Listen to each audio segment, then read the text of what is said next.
Alors dans cette vidéo, on va voir si le déluge de Noé a vraiment eu lieu. Il faut savoir que le déluge, l'histoire de Noé et son arche, est repris dans les livres sacrés des 3 religions monothéistes les plus populaires. Ces livres sont censés être la parole de Dieu, la vérité. C'est la vérité! C'est la vérité! On peut attendre d'une entité divine qu'elle nous ponde un texte cohérent, en accord avec la réalité, du début à la fin, n'est-ce pas? Mais oui, c'est clair! L'historicité du récit de Noé est importante, parce que Noé fait partie de la lignée des patriarches. Si l'histoire de Noé est fausse, ça veut dire que ces bouquins racontent des conneries, plus aucune raison de croire en absolument tout le reste de ce qu'il y a écrit. En l'existence même de Noé, et par conséquent, en l'existence de tous ses ancêtres, jusqu'à Adam et Ève, et tous ses descendants en passant par Moïse, etc. Dans le Coran, par exemple, c'est écrit qu'il faut croire en tous les prophètes. Noé et Moïse en font partie. Donc si Noé et Moïse n'ont jamais existé, je pense que c'est facile de conclure sur la soi-disant origine divine de tous ces bouquins chelous là. L'histoire de Noé est racontée dans la Genèse, qui fait partie de l'Ancien Testament de la Bible, de la Torah, qui est aussi reconnue par le Coran.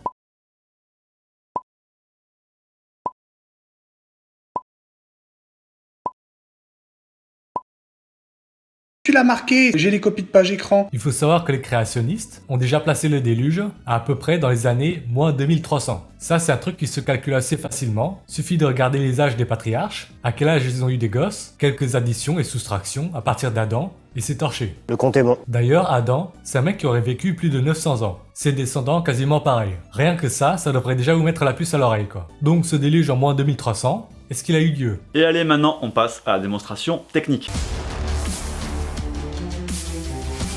Il faut savoir que d'après les textes sacrés, seulement Noé et sa famille ont survécu au déluge. 8 êtres humains, Noé et sa femme, ses 3 fils et leurs 3 femmes. Moi, ta femme, je la baisse! Tous les autres êtres humains qui n'étaient pas dans le bateau sont morts. Si le déluge a vraiment eu lieu, si tous les êtres humains sont morts pendant le déluge, pourquoi est-ce que tant de civilisations ont laissé des traces de leur culture avant le déluge, mais aussi après le déluge en continu, comme si celui-ci n'avait jamais eu lieu? On parle quand même d'un déluge qui a censé recouvert la terre d'eau.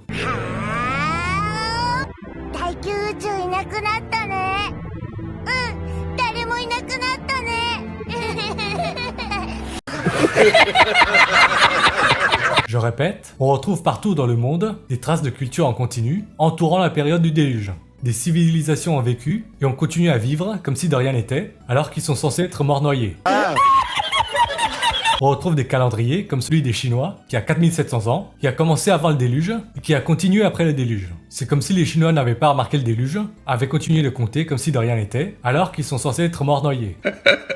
Imaginez des Chinois qui ont commencé à compter avant le déluge, puis qui sont morts à cause du déluge, puis les descendants de Noé sont venus les remplacer, ils ont trouvé leur calendrier, ont calculé les quelques années de battement entre le déluge et leur arrivée, et ont repris le compte des années comme si de rien n'était. Alerte au Google! C'est pareil pour le calendrier des Yézidis en Irak, en Turquie, qui a démarré il y a plus de 6700 ans, qui est donc plus ancien que la création de l'univers selon les textes sacrés. Tous ces peuples ont continué à compter, malgré les déluges, alors que d'après la Torah, la Bible, le Coran, ils auraient dû être morts depuis longtemps. D'ailleurs, le fait que les Yézidis, en Turquie, en Irak, aient continué à vivre comme si de rien n'était, ça contredit aussi l'hypothèse d'un déluge local.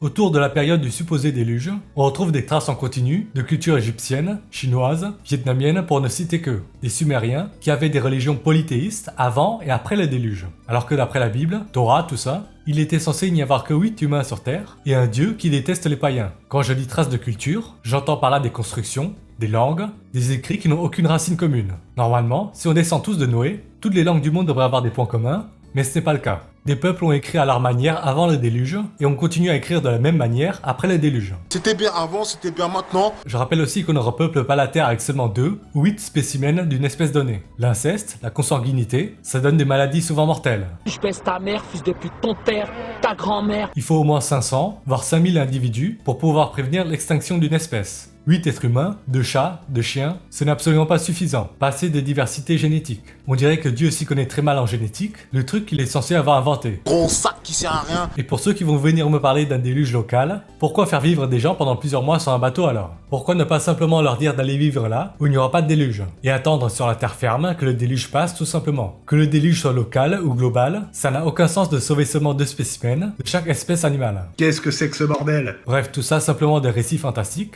des histoires à la con à dormir debout quoi. Arrête de nous raconter tes conneries.